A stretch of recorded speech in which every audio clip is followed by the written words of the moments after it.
Welcome to Empowered Within, a soul-quenching, transformational podcast that will set your soul on fire through candid and inspiring conversations. Leading experts, celebrities, healers, and I share our journeys of how we've overcome challenges to living an empowered life from within. I'm your host, Jennifer Pilates. Welcome to another episode of Empowered Within.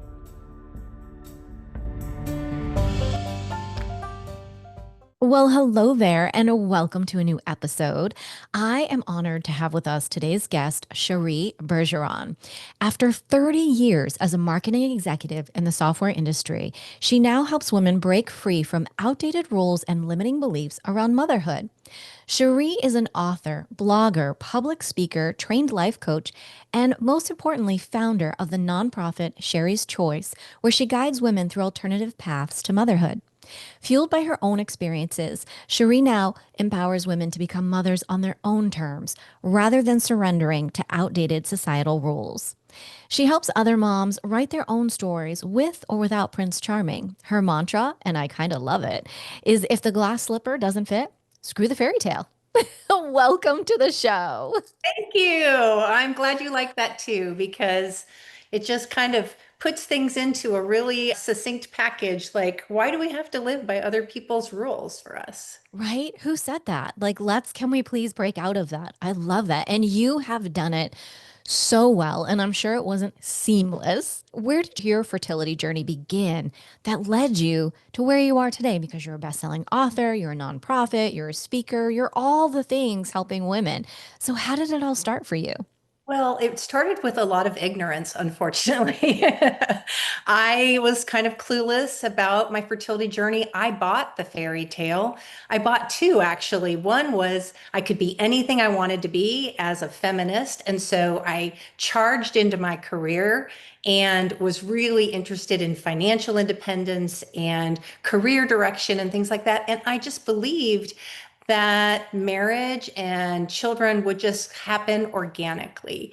And really, as we become very accomplished career women, that becomes even more challenging because there's this conflict. And I think men have a conflict too. Does this woman need me? Is she going to step back and whatever? And so those kinds of things delayed my journey and delayed. I had some false starts of relationships. I don't know if any of your listeners will have ever had that. I had a marriage that didn't work out, and then you're starting over and things like that. And so, really, my fertility was an afterthought. And that's when the big issues began. So when you say it was an afterthought, do you mean you're thinking like, well, I'm going to do the work, I'm going to do the job, and when I get married, like I'm just going to have a baby when I'm ready? Doesn't Absolutely. I thought matter. Yeah, doesn't matter anything. It's just going to happen. it wasn't going to require effort. I was prepared as I got older that I might need some help from medical science. And I thought, wow, you see in the magazines celebrities having babies in their 40s, even in their 50s. And I had this idea that modern medicine would have my back. And I ignored some very important realities of biology and sort of getting back to Mother Nature. Mother Nature doesn't follow all of this medical science stuff. There is a timeline for a woman's reproductive probabilities. And I really wasn't prepared for that at all. So when I was in the fertility doctor's office at the age of 40, I got hit with some very hard truths about were my eggs going to be viable and would I be able to have a child naturally? And so that's really what's fueling a lot of my passion to come out and talk to women earlier before they become victims of their biological clocks. Fascinating. So when you started this process, were you married then or were you single at that time? I was married at that time. I had kind of force fit the fairy tale in my 30s, around 36. I thought, well, I need to get going on this if I'm really serious about motherhood. So I picked Prince Convenient, honestly, not as much Prince Charming, but somebody who looked pretty good on paper and seemed to check the right boxes. But the fundamentals in love and compatibility really weren't that strong. And so in my 37, no babies, 38, no babies, 39, no babies. Then you find yourself at the fertility clinic at 40 and understand what the true picture is. So that's really challenging. Yeah. So when did you decide, because you did it by choice, to become a single mother? Yes. Well, that relationship was really problematic. And what I started to learn through this journey, infertility journeys are difficult for many couples. But if it's not grounded in love and compatibility, then it's often fatal. So we weren't doing well to begin with, but I was like, look, this was the progression, the linear progression I had to have to be qualified to become a mother. So you're coming along for the ride, buddy, you know? And then it was like, he started to make some decisions that showed me that we weren't aligned in terms of parenthood. And one of the things that happened to us is we did have child loss. And that is the hardest thing, I think, for couples to deal with. And I think men and women handle it very differently. I felt very abandoned in that process. And so it was really as I was starting another IVF cycle after loss that I knew that I was going to have to do it on my own. Wow. Yeah. And so did you go from loss? So was it your second IVF then that you chose at that point? You were like, this is going to just be me. Well, there were multiple IVF cycles. I mean, often it takes three or more IVF cycles for people to get pregnant. So I can't say that it was my second or anything like that. It was multiple attempts. But after that loss, I was determined that I wanted to have a child and I was going to push forward and kind of push through the grief, which I wouldn't always recommend, but I was going to push through the grief. And he said, I don't know that we're strong enough to move forward. And I think he was right. And I said, sure, yeah, I think you're right. And I don't care because I really feel strongly that it's my calling to be a mother. And that's really when we diverged. Wow, that is just so, that's a lot. It is a That's a lot. lot. It is. So in the middle of divorcing, you're choosing to say, no, I'm going to still continue through IVF at this point. So you're living dual lives at this point.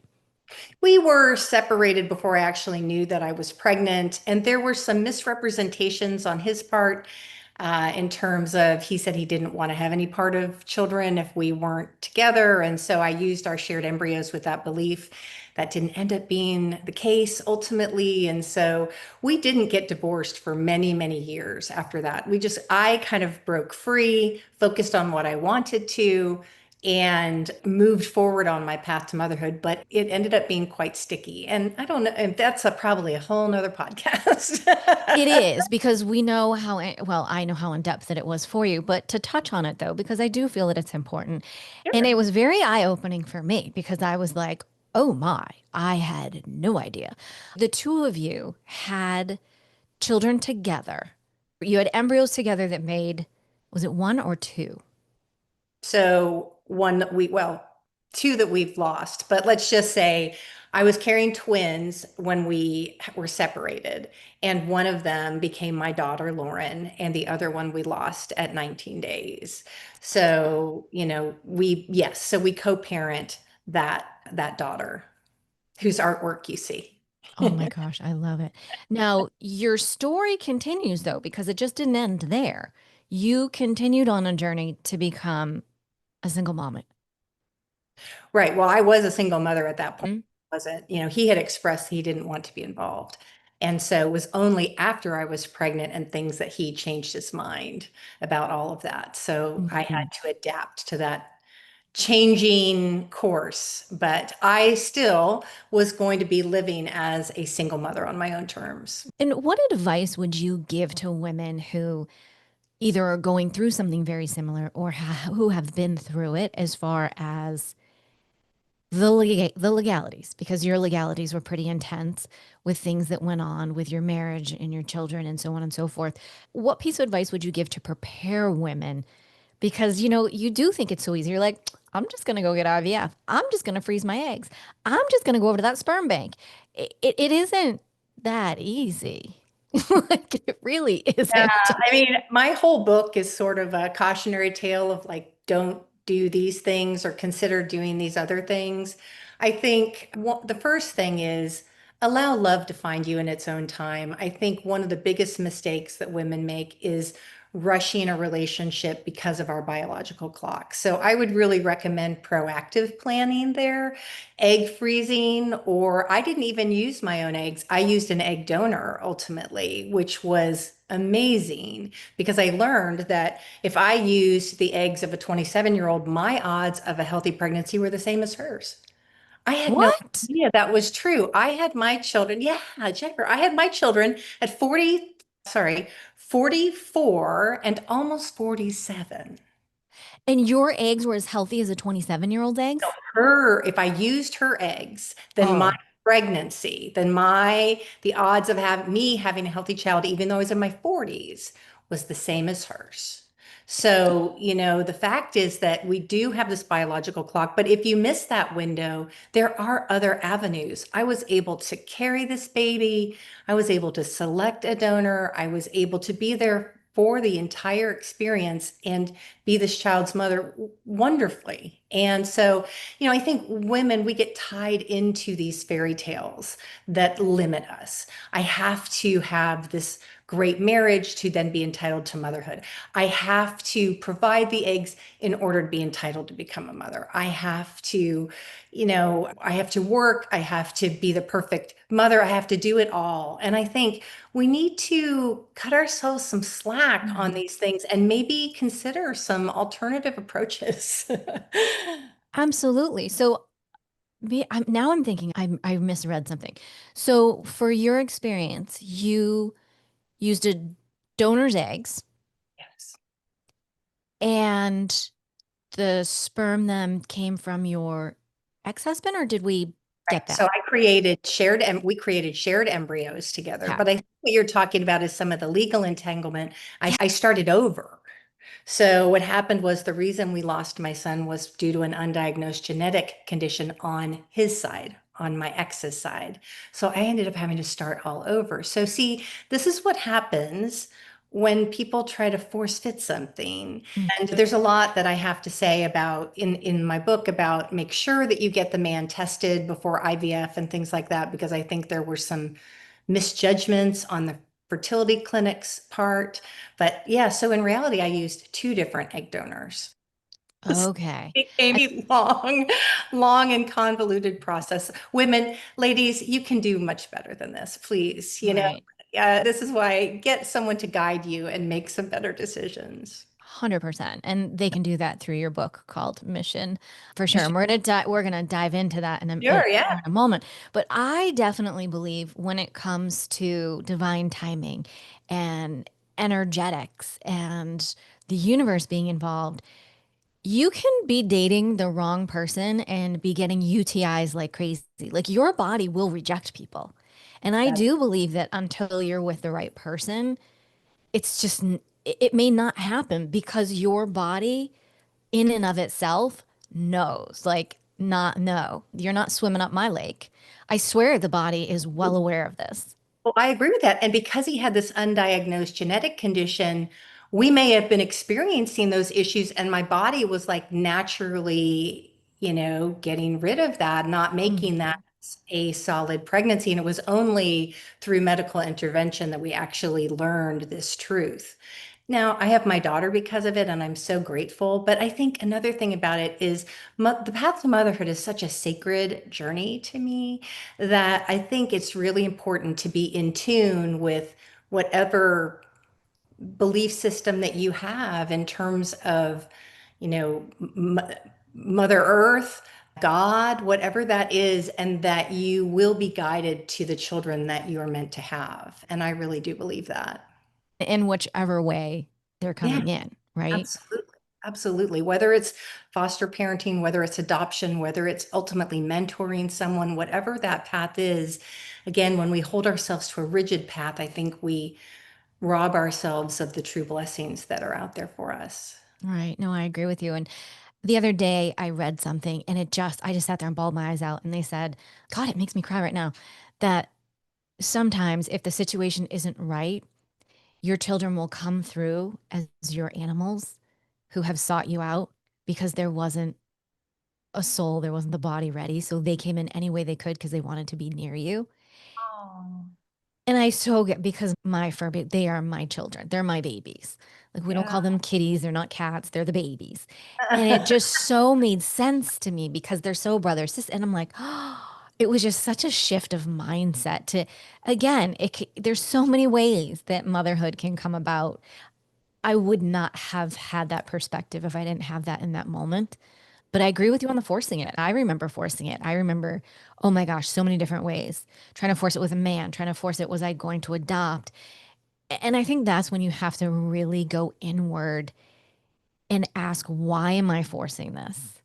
Yeah. And what is it at the root of why I'm forcing this? And everyone's going to come up with whatever is there for them to find.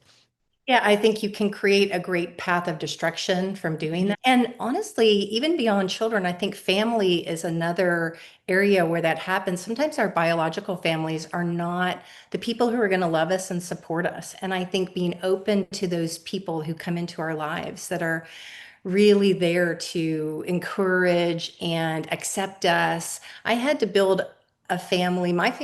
Some of my family didn't approve of the IVF journey due to religious beliefs and things like that. And I found that my village came together of beautiful people who love me for who I am and who supported me. So I think we have to be open there too. Absolutely. Because, again, you have faced everything from IVF to child loss to the legalities that we've mentioned.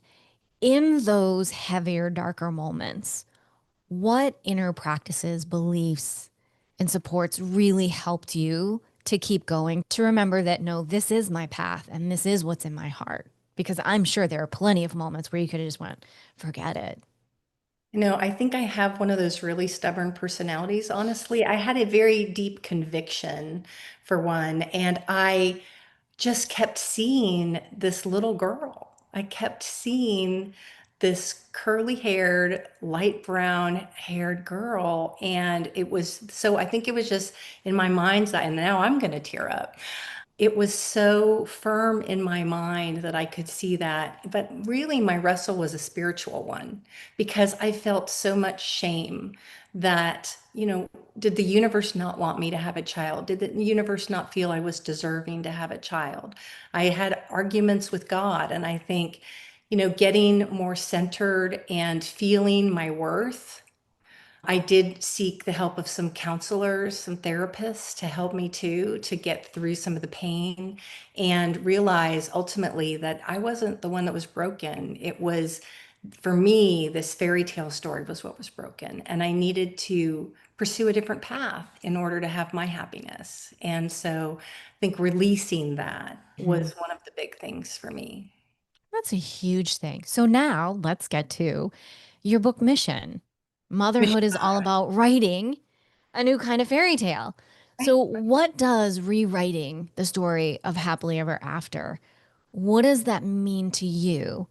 And through that, what freedom do you hope to bring that other women can find when they release whatever scripts, whatever programs they've been told about motherhood and family and how it comes and how it should be? Yeah. When we're caught into one restrictive path, let's just put it this way, fairy tales aren't one size fits all. We're all different. We have different journeys. We have different priorities. I think understanding what your priorities are, what are your non-negotiables, and then being open to what your unique fairy tale is going to be. I think it's super important to say, if I want to do this with a partner, it's got to be the right partner. Because if you don't do that, not only does it damage you, but it damages those future children. About how much divorce we have and how painful those things are. And so I really feel that a lot of women think that if they can't make this very specific fairy tale fit, that it's failure. And what I want to tell them is it's freedom.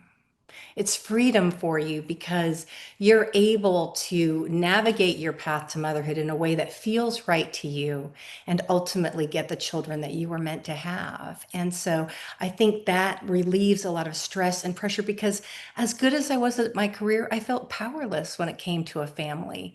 And I want women to be able to reclaim their power and understand that there are many paths to motherhood and you just have to figure out which one is right for you. So let's try to navigate that. I think that's beautiful because there are some, we didn't even mention surrogacy. Oh, There's a ton of opportunities out there. And Lord knows in this world, there are plenty of children who would love to have a mom today, who don't have a mom today. yes, who need a good, loving, stable mother. Adoption is a wonderful path. Foster parenting, it didn't work out for me, but I actually inspired some people they did create wonderful families that way. And so there are also children that are on this earth that desperately need someone. And so I Mhm. really do think it is a matter of tapping into whatever that energy force is for you. That is because I think the one common denominator for motherhood is love. And if you lead from love, then I think your children will find you. Absolutely. It's that magnetic pull and the divine timing. And I truly believe whatever is meant for you, it can't pass you by. Yeah. It doesn't, not in this lifetime. It doesn't. Wow. In throughout all of your personal challenges, oh my goodness, you birth not only children, bless your heart, but also your nonprofit, Cherie's Choice. Will you share what it is and how it came to be? Sure. So when I was in the middle of my legal battle and I'd been through so much, Jennifer, you can just imagine, I was like, why is this happening to me? And it was this moment of despair, but then I had this moment of total surrender. And what I heard was, you're going through this so you can help other women achieve their dreams of motherhood. And it was like, that's it. That's what I'm here to do, to share this experience. And so Cherie's Choice began through that. So providing that early education, providing counseling, providing community support so that women, because fertility education is not taught in schools.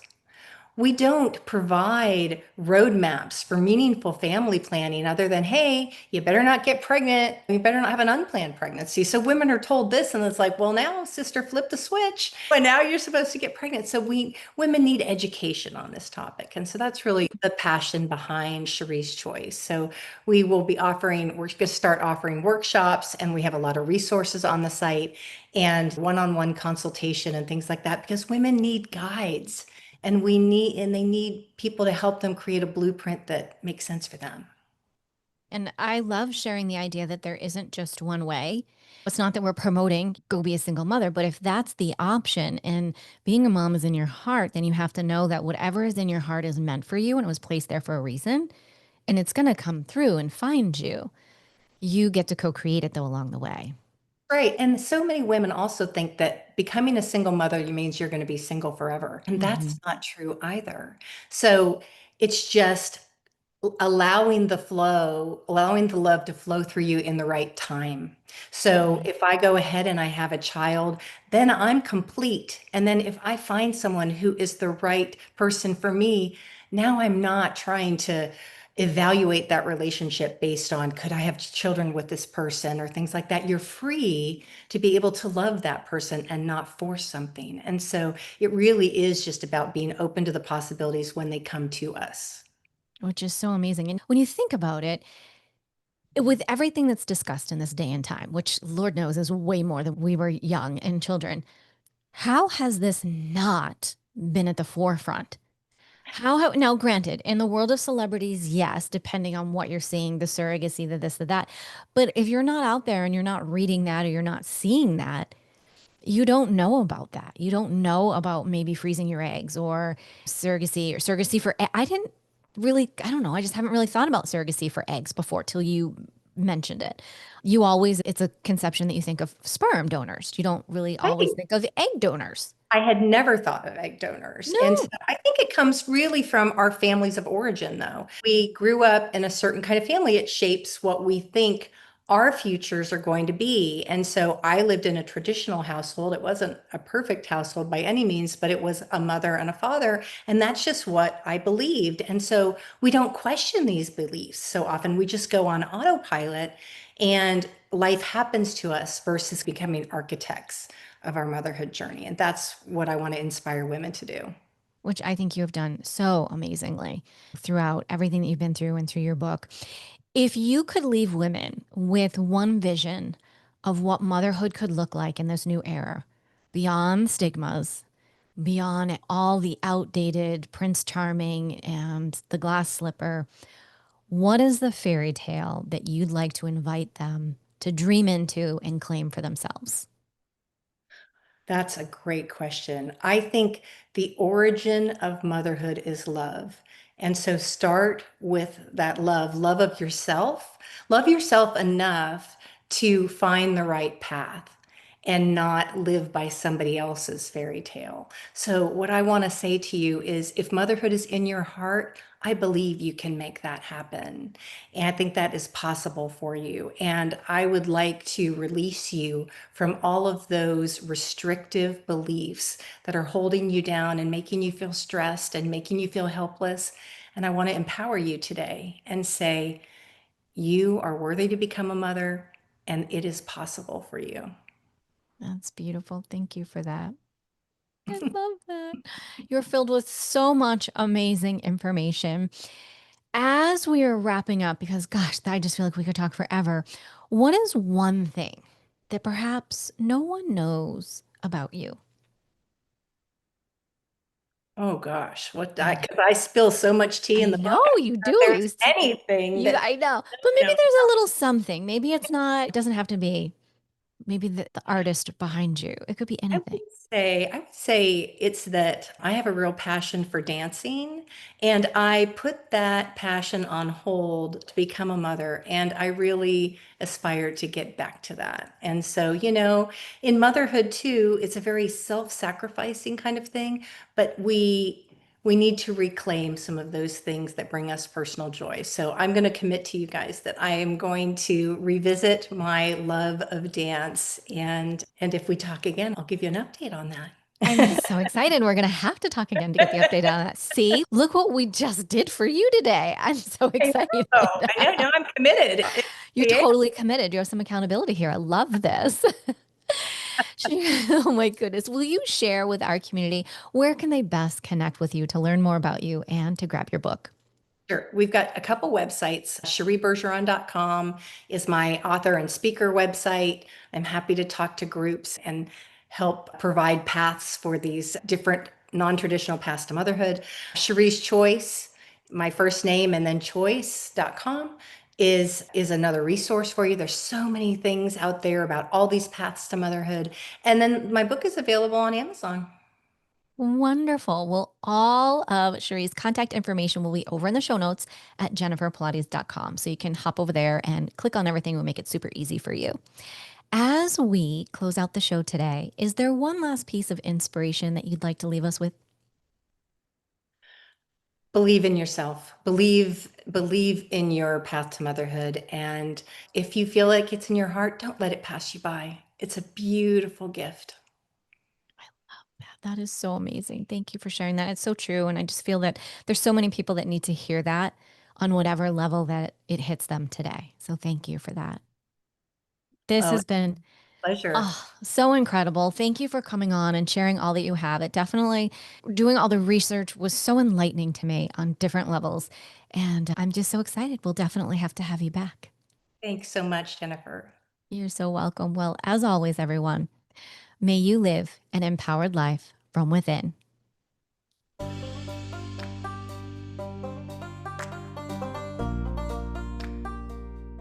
Thank you so much for tuning in to another episode. Please remember to rate, review, and subscribe to Empowered Within with Jennifer Pilates. Your feedback is important. It helps me to connect with you and gives me insight into who you are and what you're enjoying about the show. For today's show notes and discount codes from today's sponsors, head over to jenniferpilates.com.